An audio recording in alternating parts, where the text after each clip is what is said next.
Hello students, मैं doctor Anupreeta Mishra. आप Anupreeta मिश्राज electrical engineering के चैनल पर आज स्पेशल टॉपिक डॉट कन्वेंशन पढ़ने जा रहे हैं। ये डॉट कन्वेंशन नेटवर्क एनालिसिस का टॉपिक तो है ही, पर मुझे अभी ये टॉपिक इसलिए पिकअप करना पड़ा इन बिटवीन जो मेरी फर्स्ट ईयर के फंडामेंटल इलेक्ट्रिकल इंजीनियरिंग की सीरीज चल रही है। एक स्टूडेंट का मेरे पास मैसेज आया था कि मैडम हमें टर्शरी वाइंडिंग ट्रांसफार्मर समझा दीजिए। तो टर्शरी वाइंडिंग ट्रांसफार्मर समझाने के लिए आपको म्यूचुअल इंटरेक्शन 2 वाइंडिंग्स के बीच में, 3 वाइंडिंग्स के बीच में, 4 वाइंडिंग्स के बीच में समझ में आना चाहिए। तो इसी वजह से मुझे डॉट कन्वेंशन पहले पढ़ा देना बहुत ज़रूरी लगा। और चूंकि अब कई यूनिवर्सिटीज़ में नेटवर्क एनालिसिस का सब्जेक्ट स्टार्ट भी होने वाला है, तो उस हिसाब से भी ये बच्चों को फ़ायदा देगा, क्योंकि ये नेटवर्क एनालिसिस या सर्किट एनालिसिस का भी टॉपिक है।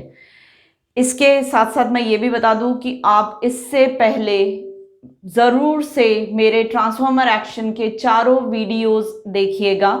मैं डिस्क्रिप्शन बॉक्स में उसकी लिंक दे दूंगी, क्योंकि इसका बेस जो है वो ट्रांसफार्मर एक्शन ही है।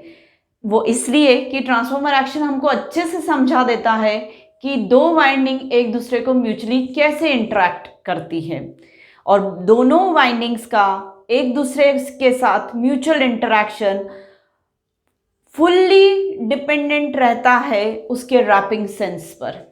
रैपिंग सेंस मतलब वायर ऐसे लपेटा हुआ है कि पीछे से, यहाँ पर वायर पीछे से गया हुआ है कि ऊपर से। अभी जो मैंने शो किया है वो वायर पहले ऊपर से जा रहा है और ये वाला वायर पहले पीछे से जा रहा है। तो रैपिंग सेंस पर डिपेंड करता है म्यूचुअल इंटरेक्शन, और सप्लाई पर भी डिपेंड करता है। तो वो सारी चीज़ें मैं यहाँ पर एक के बाद एक आपको फिर से डिस्कस करके बताऊंगी, पर जितना ज़रूरी होगा उतना मतलब प्लीज़ आप इससे पहले चारों ट्रांसफार्मर एक्शन वाले वीडियोस मेरे देख लीजिए, पार्ट 1 to पार्ट 4 तक, और साथ में आप रेशो पोलैरिटी टेस्ट भी देख लीजिएगा।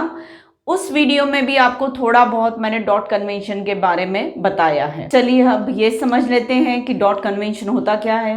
डॉट कन्वेंशन जो होता है वो ये है कि जब भी ट्रांसफार्मर हम खरीदते हैं, चाहे कितने भी केवीए का हो, कितने भी वोल्ट एम्पियर का हो, किसी भी रेटिंग का हो, ट्रांसफार्मर का जो बॉक्स रहता है उस बॉक्स से बाहर 2 टर्मिनल हमको एक हाई वोल्टेज वाइंडिंग के मिलेंगे और एक पेयर ऑफ टर्मिनल हमें लो वोल्टेज वाइंडिंग का मिलेगा। इसमें से कोई भी हाई वोल्टेज की हो सकती है, कोई भी लो वोल्टेज वाइंडिंग की हो सकती है।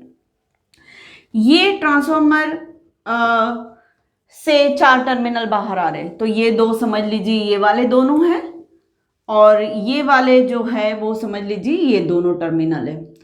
अब जब हम ट्रांसफार्मर खरीद रहे हैं तो मुझे इन वाइंडिंग्स का रैपिंग सेंस तो मालूम ही नहीं है, वो तो मैन्युफैक्चरर ने बना के दिया है। अब मुझे कैसे पता चलेगा कि कौन सा टर्मिनल ये प्लस पोलैरिटी पे जब होगा, अगर सप्लाई में ऐसे देती हूँ, करंट ऐसे सेंड करती हूँ, तो ये प्लस टर्मिनल पे है, तो उसके साथ साथ ये प्लस पे है कि ये प्लस पे, मुझे पता ही नहीं चल पाएगा। क्यों? क्योंकि ये तब पता कर सकती हूँ मैं जब मुझे वाइंडिंग के रैपिंग सेंस मालूम हो। ट्रांसफार्मर एक्शन में मैं समझा चुकी हूँ कि रैपिंग सेंस से हम फ्लक्स की डायरेक्शन निकालते हैं। करंट ऐसे एंटर किया, फ्लक्स की डायरेक्शन ये वाली मिली, तो प्राइमरी से सेकेंडरी की तरफ जाने वाला फ्लक्स कोर में से 5-1 है, जो सेकेंड वाइंडिंग को जाके म्यूचुअली इंटरेक्ट कर रहा है। सेकेंड वाइंडिंग में फैराडेज लॉ के अकॉर्डिंग म्यूचुअली इंड्यूस्ड ईएमएफ आ जाएगा, आगे चल के मैं लिखूंगी। वो म्यूचुअली इंड्यूस्ड ईएमएफ यहाँ पर सोर्स का काम करेगा। उस म्यूचुअली इंड्यूस्ड ईएमएफ की पोलैरिटी ऐसी होगी कि उसकी वजह से सेकेंडरी वाइंडिंग में करंट ऐसा फ्लो होगा कि उस सेकेंडरी करंट की वजह से प्रोड्यूस होने वाला जो फ्लक्स होगा वो अपने कारण का अपोज करेगा लेंजेस लॉ का। मतलब सेकेंडरी से आने वाला फ्लक्स 5-1-2 ने प्रोड्यूस किया, और 1 की तरफ जाने वाला फ्लक्स जो होगा वो 1 ने प्रोड्यूस किया और 2 की तरफ जाने वाले फ्लक्स के अपोजिट होगा। तो रेड फ्लक्स प्राइमरी से सेकेंडरी की तरफ जाने वाला, मतलब प्राइमरी ने प्रोड्यूस किया और सेकेंडरी से कनेक्ट हो रहा है, और ब्लू वाला सेकेंडरी ने प्रोड्यूस किया और 1 से कनेक्ट हो रहा है, प्राइमरी से कनेक्ट हो रहा है।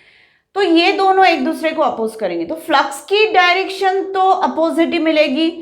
ऐसी रही तो प्राइमरी फ्लक्स ऐसा होगा तो सेकेंडरी ऐसा होगा, और अगर प्राइमरी फ्लक्स इसके रैपिंग सेंस की वजह से ऐसे अपोजिट होगा तो सेकेंडरी फ्लक्स भी ऐसे अपोजिट होगा।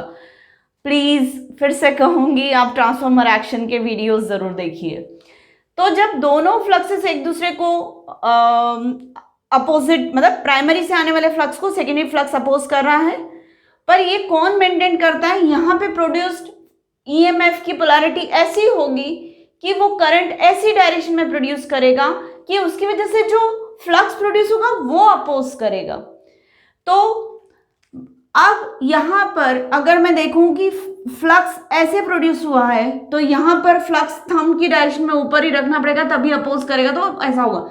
तो करंट यहां से एंटर करेगा और कहां से बाहर निकलेगा, यहां से। अब जब करंट यहां से बाहर निकलेगा और यहां पर ईएमएफ जो है प्राइमरी की वजह से, प्राइमरी में प्रोड्यूस हुआ फर्स्ट ईएमएफ E11 है, किसकी वजह से, φ21 की वजह से, या φ11 की वजह से कहना चाहिए, और सेकेंडरी में प्रोड्यूस हुआ फ्लक्स φ21 की वजह से, तो E21 है, किसकी वजह से प्रोड्यूस हुआ है, φ21 की वजह से। और इसे भी मैं φ21 बोल सकती हूं अगर मैंने लीकेज ऑफ फ्लक्स को नल एंड वॉइड कर दिया, तो यही मेरा पूरा का पूरा φ11 फ्लक्स हो जाएगा।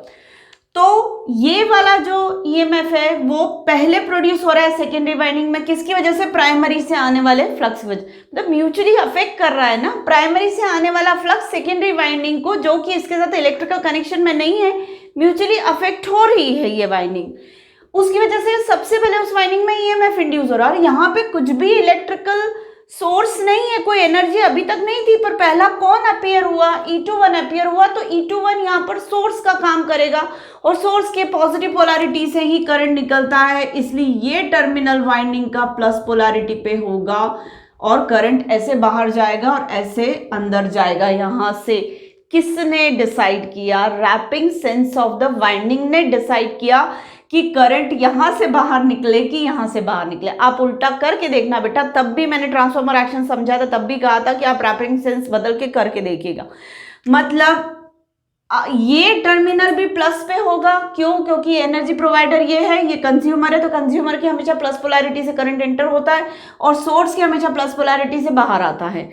तो इन दोनों का म्यूचुअल इंटरेक्शन कैसे फिक्सअप हो गया, ये जब प्लस पे होगा तब ये प्लस पे होगा, ये माइनस पे हुआ तो ये माइनस पे होगा, या ये कहिए ये जब प्लस पे होगा तो ये प्लस पे होगा और ये माइनस पे होगा तो ये माइनस पे होगा।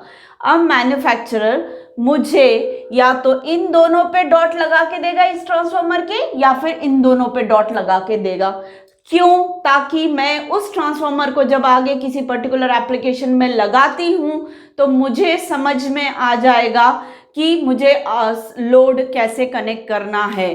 तो मुझे अब प्लस प्लस लिख के नहीं देगा, प्लस प्लस लिखने से कोई मतलब नहीं, क्योंकि ये एसी सप्लाई है, तो एसी सप्लाई की वजह से यहां से करंट अभी ऐसे फ्लो हो रहा है, जब सेकेंड हाफ शुरू होगा तो करंट ऐसे बहेगा, तो जब अभी हाफ साइकिल में प्लस साइन पर ये टर्मिनल है, तो बाकी हाफ साइकिल में प्लस पोलैरिटी पे ये टर्मिनल होगा, तब ये माइनस पे होगा, तो जब ये माइनस पे होगा तो ये भी माइनस पे होगा, और जब ये प्लस पे होगा तो ये भी प्लस पे होगा। सिमिलरली ये दोनों या तो प्लस पे होंगे साथ साथ, या दोनों माइनस पे होंगे। तो मुझे ट्रांसफॉर्मर मैन्युफैक्चरर या तो इन दोनों पे डॉट लगा के देगा, या फिर दूसरे पेयर ऑफ टर्मिनल्स पे डॉट लगा के देगा, और ये पूरा का पूरा उसने ट्रांसफॉर्मर एक्शन करवा के देखी होगी और उसको समझ में आएगा रेशियो पोलैरिटी टेस्ट से कि कौन से दो टर्मिनल साइमल्टेनियसली प्लस पोलैरिटी पे आ रहे हैं। उसे भी ट्रांसफॉर्मर में झांक के देखने की जरूरत नहीं है, ये तो थ्योरी पार्ट है जिसकी मदद से हम समझ पाते हैं कि म्यूचुअली इंटरैक्ट कैसे करें। तो ये या तो ऐसे म्यूचुअली इंटरैक्ट कर रहे हैं, मतलब ये दोनों साइमल्टेनियसली प्लस पोलैरिटी पे, या फिर ये दोनों ऐसे म्यूचुअली इंटरैक्ट करें। तो या तो रेड रेड डॉट लगा के देगा या ब्लू ब्लू, दोनों नहीं, या तो रेड रेड डॉट लगा के देगा या ब्लू ब्लू डॉट लगा के देगा।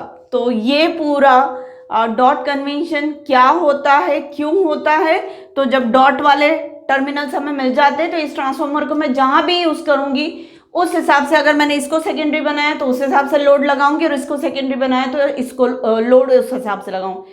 ट्रांसफॉर्मर जब पढ़ाया था तब मैंने बताया था कि हाई वोल्टेज वाइंडिंग या लो वोल्टेज वाइंडिंग कोई भी प्राइमरी हो सकती है और कोई भी सेकेंडरी हो सकती है। या तो स्टेप अप जैसा यूज होगा ये ट्रांसफार्मर या स्टेप डाउन जैसा यूज होगा। बस डॉट से हमें लोड कैसे कनेक्ट करना है उसका एक्चुअल हमें नॉलेज हो जाता है कि लोड को मुझे कैसे कनेक्ट करना है। तो ये डॉट कन्वेंशन की थ्योरी है और यही म्यूचुअल इंटरैक्शन के बारे में मतलब इसका बेस जो है डॉट कन्वेंशन का वो म्यूचुअल इंटरैक्शन है या म्यूचुअल इंडक्शन है।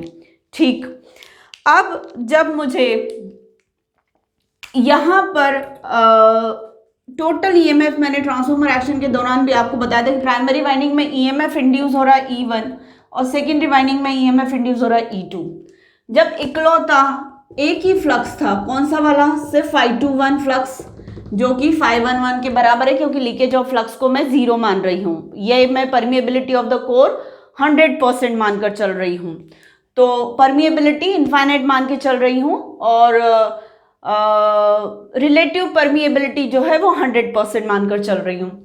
तो E11 जो है वो पहले Φ21 की वजह से E11 होगा और सेकेंडरी साइड में E2 जो होगा वो शुरू में सिर्फ E21 की वजह से होगा। फिर जब सेकेंडरी फ्लक्स वापस आ जाएगा, मतलब कौन सा फ्लक्स, Φ12 भी आ जाएगा पिक्चर में, जिसको मैं Φ22 के बराबर ही मान रही हूँ क्योंकि फिर लीकेज ऑफ फ्लक्स 0 है।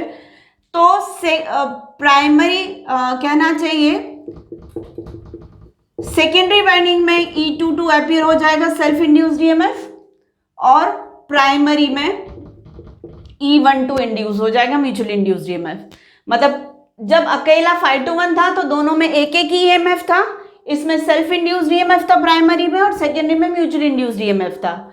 फिर सेकेंडरी का जब फ्लक्स सेट हो गया तो प्राइमरी में भी म्यूचुअल इंड्यूस्ड ईएमएफ आ गया और सेकेंडरी में सेल्फ इंड्यूस्ड ईएमएफ आ गया। मतलब दोनों वाइंडिंग में एक एक सेल्फ इंड्यूस्ड ईएमएफ और एक एक म्यूचुअल इंड्यूस्ड ईएमएफ है। पर ये दोनों एक डायरेक्शन के फ्लक्स से प्रोड्यूस हो रहे हैं, मतलब Φ21 से, और ये दोनों एक डायरेक्शन के फ्लक्स से प्रोड्यूस हो रहे हैं, मतलब Φ12 से। तो इसलिए दोनों फ्लक्सेस की डायरेक्शन अपोजिट है, तो ईएमएफ्स की पोलैरिटी भी कैसी रहेगी, अपोजिट। ठीक, मैं इसको ऐसे समझ सकती हूं, जब मुझे एक सर्किट में किसी दो वाइंडिंग्स के म्यूचुअल इंटरैक्शन का पता करना होगा तो एक के अक्रॉस के वोल्टेज को मैं फाइंड आउट कर लूंगी उसके सेल्फ इंड्यूस्ड ईएमएफ से और म्यूचुअल इंड्यूस्ड ईएमएफ से, दूसरे के अक्रॉस के। वहां पे मुझे स्टडी करना पड़ेगा कि अपोजिट पोलैरिटी में है कि एडिटिव पोलैरिटी में। अभी एडिटिव की मैंने कोई बात नहीं की है, मैंने सब्ट्रैक्टिव पोलैरिटी की ही बात की है। ये जो है सब्ट्रैक्टिव पोलैरिटी ये ऑटोमेटिक आई है। कैसे ऑटोमेटिक आई है, इसमें सप्लाई दिया और इसमें मैंने इंड्यूस होने दिया, यहां पर एनर्जी दी और यहां पे एनर्जी पहुंचाई। कैसे, म्यूचुअल इंडक्शन के थ्रू। तो जब ऑटोमेटिक एक्शन हुआ तो यहां से जो फ्लक्स प्रोड्यूस हुआ और यहां से जो फ्लक्स प्रोड्यूस हुआ दोनों अपोजिट थे, तो दोनों की वजह से ईएमएफ जो इंड्यूस है वो अपोजिट पोलैरिटी के हुए। मतलब ऑटोमेटिक एक्शन जो हो रही म्यूचुअल इंडक्शन की, उसकी वजह से सेल्फ इंड्यूस्ड ईएमएफ और म्यूचुअल इंड्यूस्ड ईएमएफ एक दूसरे के अपोजिट पोलैरिटी के होते हैं। एक ये साथ में आप ये भी ऑब्जर्व करेंगे कि जब ऑटोमेटिक एक्शन हो रही है, एक में सप्लाई दिया दूसरे में इंड्यूस होने दिया, तो डॉट से करंट एंटर कर रहा है, अब मैं प्लस हटा देती हूं, और दूसरे डॉट से करंट बाहर आ रहा है। ये ऑटोमेटिक एक्शन है बेटा। फिर से मैं बोल दूं, एक से सप्लाई दिया और दूसरे में मैग्नेटिक फील्ड के थ्रू, मैग्नेटिक एनर्जी के थ्रू इलेक्ट्रिकल एनर्जी पहुंचा दी हमने, सेकेंडरी साइड में पहुंच गई। जो कुछ भी अपने आप हुआ म्यूचुअल इंटरैक्शन, तो उसकी वजह से एक डॉट से करंट जाता हुआ हमेशा मिलेगा और दूसरे डॉट से करंट हमेशा बाहर निकलता हुआ मिलेगा हमको।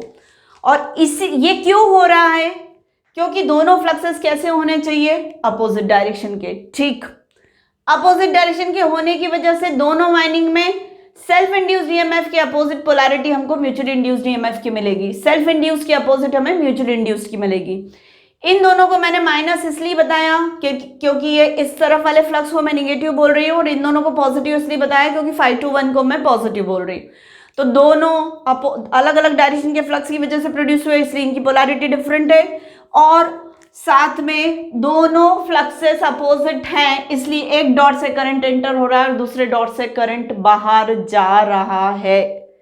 मतलब automatic action, mutual induction, which is itself an automatic action, causes inflow of current from one dot and outflow of current from another dot. दूसरे डॉट से करंट बाहर जाएगा। एक डॉट से करंट एंटर किया, दूसरे डॉट से करंट बाहर जा रहा है। And self induced EMF and mutually induced EMFs are having opposite polarity. Self induced EMF और म्यूचुअली इंड्यूस्ड ईएमएफ की पोलैरिटी कैसी रहेगी? अपोजिट रहेगी। तो आज मैं इतना ही बता रही हूं क्योंकि ये स्पेशल टॉपिक है, थोड़ा धीरे धीरे हम इसकी ग्रास्पिंग करें। नेक्स्ट वीडियो में मैं इसके आगे का, मतलब ऐसा नहीं हुआ तो क्या होगा, ऐसा नहीं हुआ मतलब क्या है, कब ऐसा हुआ, म्यूचुअल इंडक्शन कब हो रहा है, जब एक वाइंडिंग में सप्लाई दे रहे और दूसरे में इंडक्शन होने दे रहे, इसको मैं म्यूचुअल इंडक्शन कह रही हूं। What do you mean by mutual induction? Meaning of mutual interaction कहना चाहिए। म्यूचुअल इंटरैक्शन का मीनिंग क्या है? One winding has supply of energy या सप्लाई बोल दें, एंड अनदर हैज इंडक्शन, दूसरे में अपने आप हो रहा है। इसे मैं कहूंगी मीनिंग ऑफ म्यूचुअल इंटरैक्शन। तो एक में सप्लाई दिया, दूसरे में अपने आप इंड्यूस हुआ, ये म्यूचुअल इंडक्शन है। और उसकी वजह से होता क्या है, एक डॉट से करंट एंटर करता है, दूसरे डॉट से बाहर जाता है। या फिर सेल्फ इंड्यूस्ड ईएमएफ E11 और E22 सेल्फ इंड्यूस्ड ईएमएफ है, अपनी ही वाइंडिंग ने वन में ही फ्लक्स पूरा लिंक करके जो ईएमएफ प्रोड्यूस किया, या 2 ने ही अपना करंट से अपना फ्लक्स जो प्रोड्यूस किया वो है ये। तो उसकी वजह से जो ईएमएफ इंड्यूस हुआ वो सेल्फ इंड्यूस्ड ईएमएफ है। या 2 में फ्लक्स प्रोड्यूस हुआ और 1 से लिंक होने गया तो म्यूचुअल इंड्यूस्ड ईएमएफ डेवलप हुआ, या 1 में फ्लक्स प्रोड्यूस हुआ और 2 से लिंक होने गया तो म्यूचुअल इंड्यूस्ड ईएमएफ हुआ। अब ये ईएमएफ्स के एक्सप्रेशंस कैसे रहेंगे? ईएमएफ्स के जो एक्सप्रेशन है वो ट्रांसफॉर्मर एक्शन में भी मैं बता चुकी हूँ।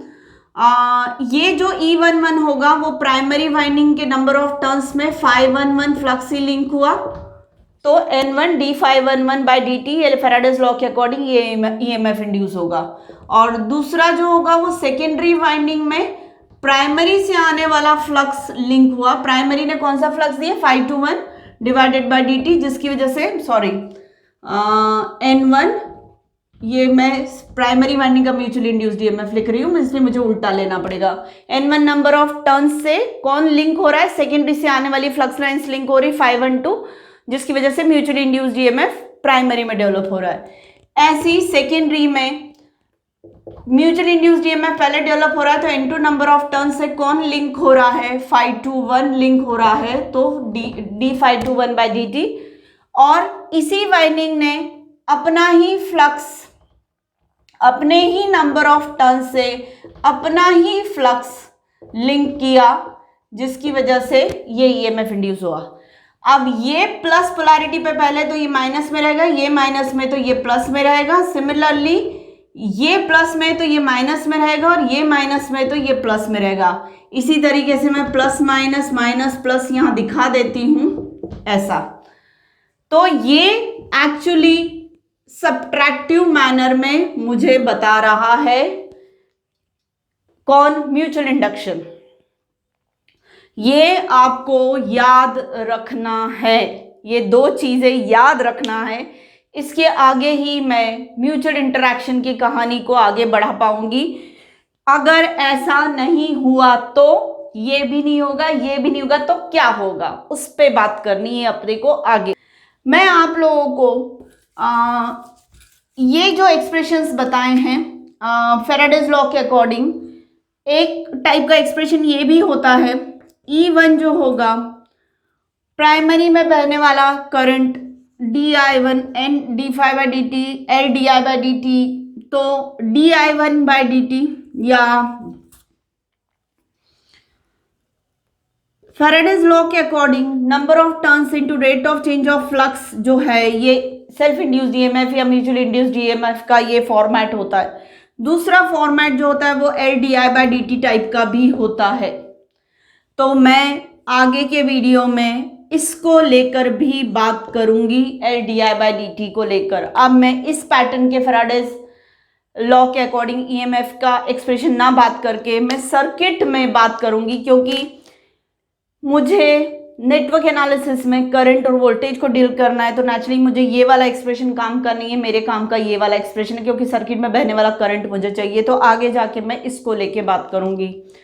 तो उम्मीद है आपको बेसिक डॉट कन्वेंशन का और म्यूचुअल इंटरैक्शन का, जो कि मैंने पढ़ाना शुरू कर दिया था ट्रांसफॉर्मर एक्शन से, और आज मैंने वो कहानी और आगे बढ़ाई, तो आपको इतना पोर्शन समझ में आया होगा। अब नेक्स्ट वीडियो में मैं इसके आगे का बताऊंगी और धीरे धीरे करके फिर मैं, हाँ, यही सारी चीज़ें आप लोगों को अलग अलग जगह पर इलेक्ट्रिकल मशीन्स में, या फिर आपको इलेक्ट्रिकल मशीन्स में ही जैसे टर्शियरी ट्रांसफॉर्मर है उसको समझने में आपको काम आएगा, या दूसरी जगह पे भी आपको काम आएगा। एक स्यूडो स्टेशनरी ईएमएफ होता है, आगे जाके जब हम पढ़ेंगे DQ एक्सिस पर ट्रांसफॉर्मेशन वोल्टेज का होता है, वो बहुत आगे की बातें मैं बता रही हूँ। अभी मैं इसे यहीं रोक देती हूँ। तो उम्मीद है आपको मेरा आज का लेक्चर, आज के कंसेप्ट समझ में आए होंगे और क्लिक किए होंगे और आप कनेक्ट हो पा रहे होंगे। तो प्लीज़ मेरे आज के वीडियो को लाइक करिए, मेरे चैनल को सब्सक्राइब करिए और ज़्यादा से ज़्यादा मेरे कंटेंट से फ़ायदा उठाने की कोशिश करिए, क्योंकि मैं सिर्फ़ और सिर्फ ये मेहनत बच्चों तक कॉन्सेप्ट्स को पहुंचाने के लिए कर रही हूं। क्योंकि जो मुझे मेरे इतने 25 साल के करियर में बीटेक से लेके पीएचडी और पीएचडी के बाद और आगे टोटल मेरा 25 साल का करियर हो गया है, इसमें जो कुछ भी मैंने कंसेप्चुअली गेन किया है, पूरा तो नहीं कहूँगी पर फिर भी जो कुछ भी मैंने गेन किया है वो मैं आप लोगों के साथ शेयर करना चाहती हूँ। और मुझे ऐसा कई बार लगता है, बोल चुकी हूँ वीडियोज़ में, कि बुक में हर चीज़ नहीं लिखी होती है, तो जो हिडन कंटेंट है वो मैं आपको पढ़ाने की कोशिश कर रही हूँ। तो प्लीज़ मेरे आज के वीडियो को लाइक करिएगा। Thank you.